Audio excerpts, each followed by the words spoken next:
COVID-19 has affected the economy of India like no other event in the past. It caused the nation to close its borders and go into a state of lockdown for an indefinite period, while the virologists, healthcare workers, and doctors were focusing all their energies on deciphering the properties of the virus and saving lives.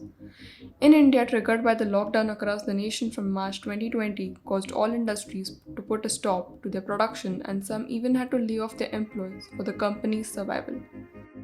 The average unemployment rate in India spiked up, and Tamil Nadu saw the highest unemployment rate, followed by Jharkhand, Bihar, and Haryana.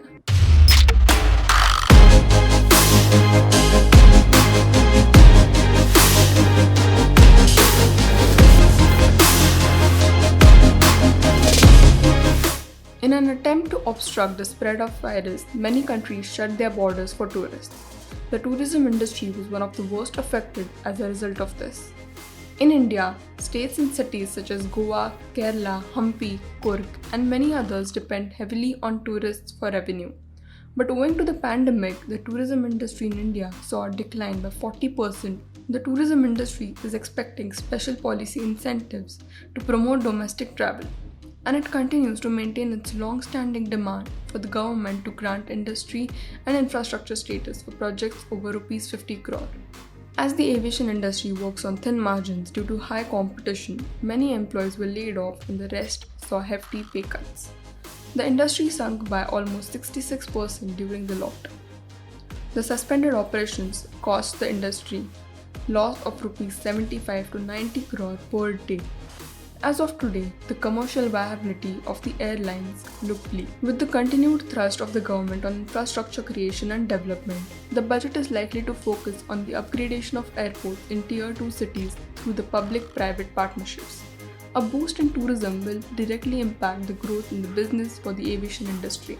After the lockdown was announced, the real estate sector was hit the most as all the construction activities were stopped and migrant laborers returned to their homes. The sales of residential homes also slumped during this period. In the upcoming budget, the industry is expecting the government to stimulate pan-India demand and bridge the gap between agreement value and circle rate. Global crude oil markets lost about a fifth of their value in 2020 as COVID-19 lockdown brought all economies to a halt.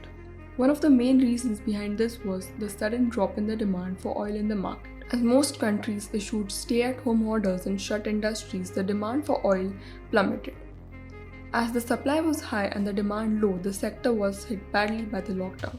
Though the oil demand has increased owing to the vaccination drive in India, the government may still consider reducing on domestic crude oil to encourage exploration activity and allow COVID-hit oil producers to protect their margins.